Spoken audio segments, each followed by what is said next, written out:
آج میں نے آپ سے خدمت میں ایک اپیل کرنی ہے، وہ یہ ہے کہ ہم نے نا آج اس جمعے میں عہد کرنا ہے کہ ہم نے جھوٹ نہیں بولنا۔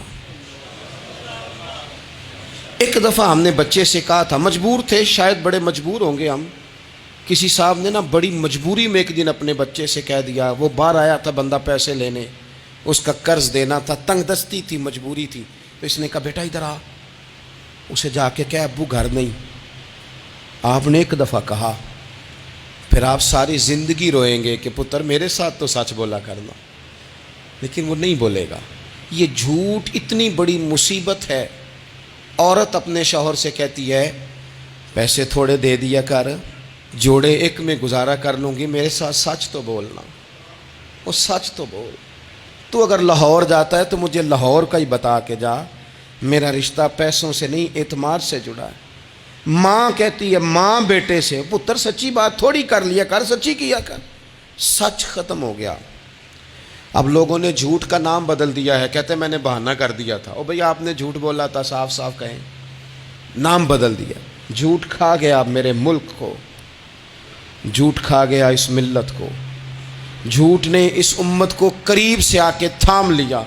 ہم بڑی آزمائش میں ہیں، ہم مطلب ہر شخصی الا ماشاءاللہ، ہر شخصی، آپ کسی شخص سے کوئی معاہدہ کرتے ہیں، کوئی چیز بنانے کی بات کرتے ہیں، خریدنے کی بات کرتے ہیں، وہ جو کہتا ہے اس پر پورا کیوں نہیں اترتا؟ وہ غلط بات کیوں کرتا ہے؟ میرے نبی پاک علیہ السلام سے پوچھا گیا مومن بزدل ہوتا ہے؟ حضور نے فرمایا ہو جاتا ہے، کبھی یہ غلطی آ جاتی ہے۔ حضور مومن کنجوس ہوتا ہے؟ فرمایا کبھی ہو جاتا ہے۔ یا رسول اللہ مومن جھوٹا بھی ہوتا ہے؟ تو میرے رسول فرمانے لگے نہیں، میرا کلمہ پڑھنے والا ساری غلطیاں کر سکتا ہے، میرا مومن جھوٹ نہیں بولا کرتا۔ مومن جھوٹ۔ ابو سفیان کو کیسر روم نے، ہرقل نے اپنے دربار میں کھڑا کر کے کہا، ابو سفیان ابھی کلمہ نہیں پڑھتے تھے، تمہارا کوئی رشتہ ہے نبی پاک سے جنہوں نے مجھے بھی خط لکھا ہے کہ مسلمان ہو جاؤ؟ کہنے لگے ہاں میں چچا ہوں رشتے میں۔ کہا وہ کیسے ہیں پیغمبر؟ تو ابو سفیان کہتے ہیں چونکہ میں مخالف تھا، میں نے وہ ساری باتیں کی جو ہم ان کے خلاف کرتے تھے۔ اس نے آخری بات پوچھی، اس نے کہا ابو سفیان یہ بتا کہ وہ جنہوں نے اعلان نبوت کیا ہے کیا کبھی انہوں نے جھوٹ بھی بولا ہے؟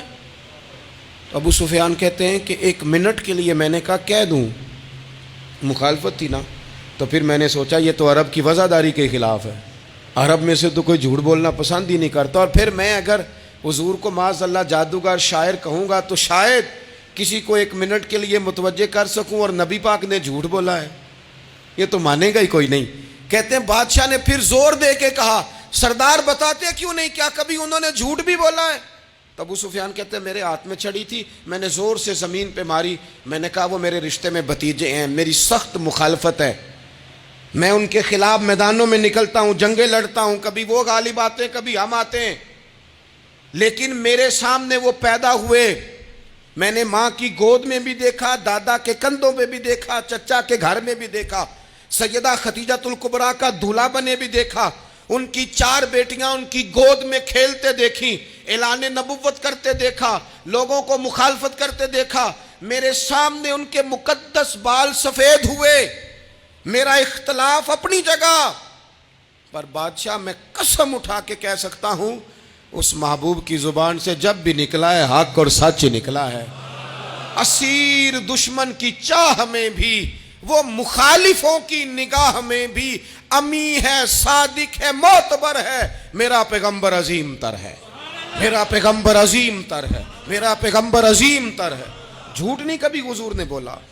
کہتے میں نے جواب دیا تو سناٹا چھا گیا سارے دربار میں، کتنے اس نے سوال پوچھے، گھنٹوں بات ہو، سناٹا چھا گیا، اور پھر بادشاہ نے اپنا پرنا اٹھایا، چادر اٹھائی، کندھے پہ رکھی اور جانے لگا، تو میں نے پیچھے سے پلٹ کے کہا بادشاہ اتنے تو نے سوال کیے، اتنے میں نے جواب دیے، رزلٹ کا بھی تو اعلان کرنا، نتیجہ بھی تو دینا، کیا نکلا؟